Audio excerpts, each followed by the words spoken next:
Mecanismos da mediunidade. Capítulo 8. Mediunidade e eletromagnetismo. Mediunidade estuante. Aplicando noções de eletricidade ao exame do circuito mediúnico, será interessante alinhar alguns leves apontamentos. Na generalidade dos metais, principalmente no cobre, na prata, no ouro e no alumínio, os elétrons livres são facilmente destacáveis do átomo, motivo pelo qual semelhantes elementos são chamados condutores. Isso acontece em razão de esses elétrons livres serem destacáveis ante a aposição de uma pressão elétrica, de vez que, quando um átomo acusa a deficiência de um elétron, ele desloca de imediato um elétron do átomo adjacente, estabelecendo-se deste modo a corrente elétrica em certa direção, a expressar-se sempre através do metal, permanecendo assim os átomos em posição de harmonia. Aqui temos a imagem das criaturas dotadas de mediunidade estuante e espontânea, nas quais a sensibilidade psíquica se deixa traspassar naturalmente pelas irradiações mentais afins, reclamando educação adequada para o justo aproveitamento dos recursos de que são portadoras. Corrente elétrica. Para que se faça mais clareza em nosso tema, é imperioso incluir o magnetismo de modo mais profundo em nossas observações de limiar. Sempre que nos reportamos ao estudo de campos magnéticos, o ímã é recordado para marco inicial de qualquer anotação. Nele encontramos um elemento com a propriedade de atrair limalhas de ferro ou de aço, e que, com liberdade de girar ao redor de um eixo, assume posição definida, relativamente ao meridiano geográfico, voltando invariavelmente à mesma extremidade para o polo norte do planeta. Estabelecendo algumas ideias com respeito ao assunto, consignaremos que a corrente elétrica é a fonte de magnetismo até agora para nós conhecida na Terra e no plano espiritual. Nessa mesma condição, entendemos a corrente mental, também corrente de natureza elétrica, embora menos ponderável na esfera física. Em torno, pois, da corrente elétrica, através deste ou daquele condutor, surgem efeitos magnéticos de intensidade correspondente. E sempre que nos proponhamos a produção de tais efeitos, é necessário recorrer ao apoio da corrente referida. Sabemos, no entanto, que a eletricidade vibra em todos os escaninhos do infinitamente pequeno. Em cálculo aproximado, não ignoramos que um elétron transporta consigo uma carga de 1,6 vezes 10 menos 19 Coulomb. Além do movimento de translação ou de saltos em derredor do núcleo, os elétrons caracterizam-se igualmente por determinado movimento de rotação sobre seu próprio eixo, se podemos referir-nos deste modo às partículas que os exprimem, produzindo os efeitos conhecidos por spins. Spins e domínios. Geralmente, nas camadas do sistema atômico, os chamados spins, ou diminutos vórtices magnéticos, revelando natureza positiva ou negativa, se compensam uns aos outros, mas não em determinados elementos, como seja o átomo de ferro, no qual existem 4 spins, ou efeitos magnéticos desajustados nas camadas periféricas, provocando as avançadas peculiaridades magnéticas que se exteriorizam dele. Porquanto, reunido a outros átomos da mesma substância, faz que se conjuguem, ocasionando a formação espontânea de ímãs microscópicos ou, mais propriamente, domínios. Esses domínios se expressam de maneira irregular ou desordenada, guardando, contudo, a tendência de se alinharem, como, por exemplo, no mesmo átomo de ferro a que nos reportamos. Inclinam-se a espontâneo ajustamento de conformidade com um dos 3 eixos do cristal desse elemento, mas sofrem obstrução oferecida pelas energias interatômicas, a funcionarem como recursos de atrito contra a mudança provável da condição magnética que lhes é característica.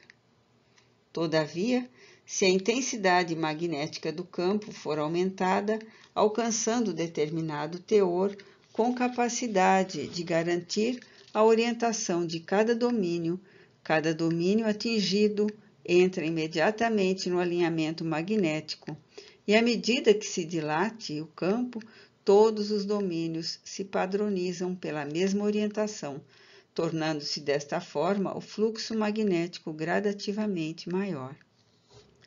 Tão logo a totalidade dos domínios assume direção idêntica, afirma-se que o corpo ou material está saturado ou, mais exatamente, que já se encontram ocupadas por todas as valências dos sistemas atômicos de que este corpo ou material se compõe.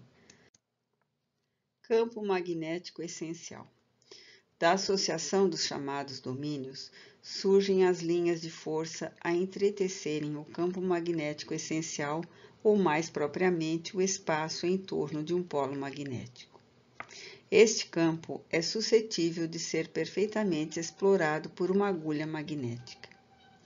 Sabemos que um polo magnético se caracteriza por intensidade análoga à unidade sempre que estiver colocado à distância de 1 centímetro de um polo idêntico, estabelecendo-se que a força de repulsão ou da atração existente entre ambos equivale a ondina.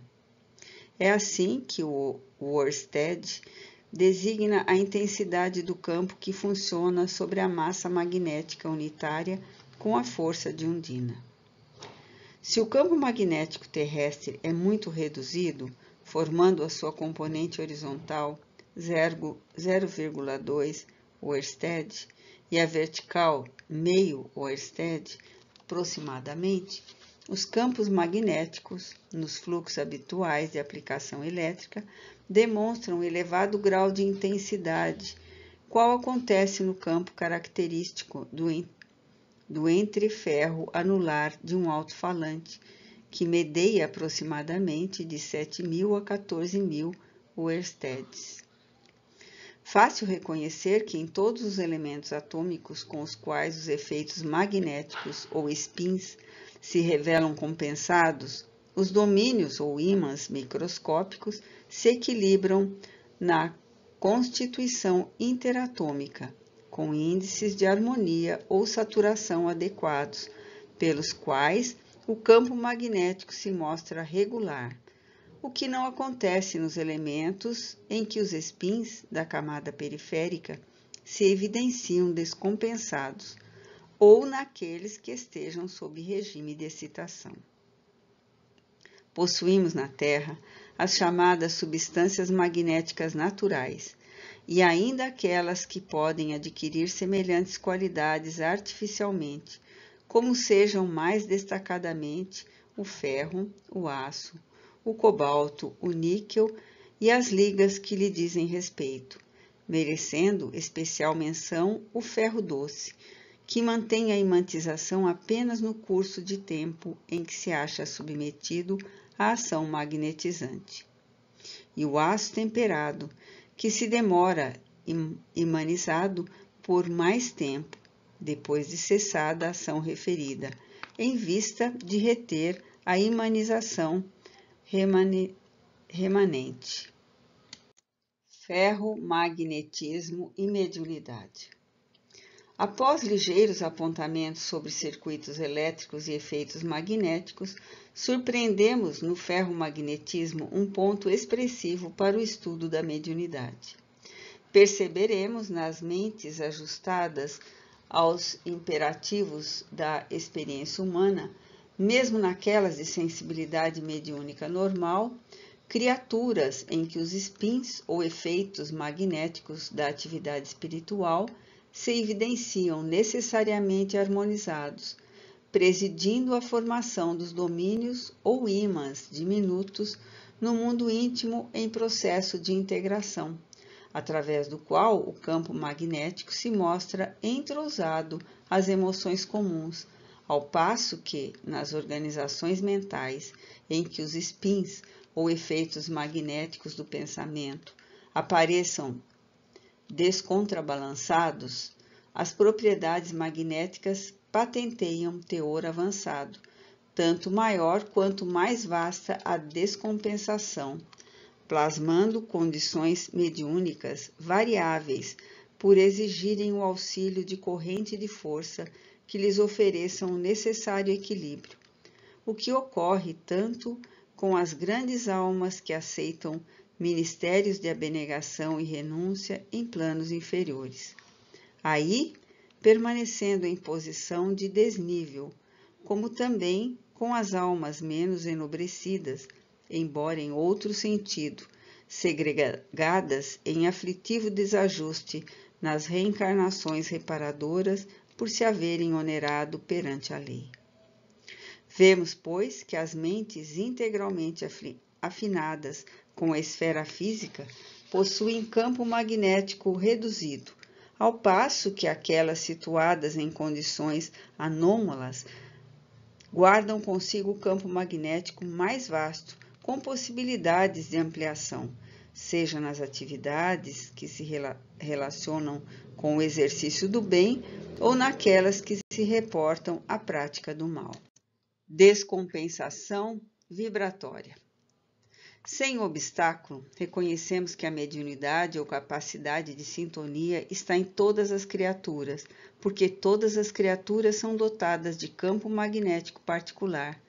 Campo esse, porém, que é sempre mais pronunciado naquelas que estejam temporariamente em regime de descompensação vibratória, seja de teor purgativo ou de elevada situação, a transparecer no trabalho expiatório da alma que se rendeu à delinquência ou na ação missionária dos espíritos de eleição que se entregam à bem-aventurança do sacrifício por amor, em estágios curtos ou longos, na reencarnação terrestre, com o objetivo de trazerem das esferas superiores mais alta contribuição de progresso ao pensamento da humanidade.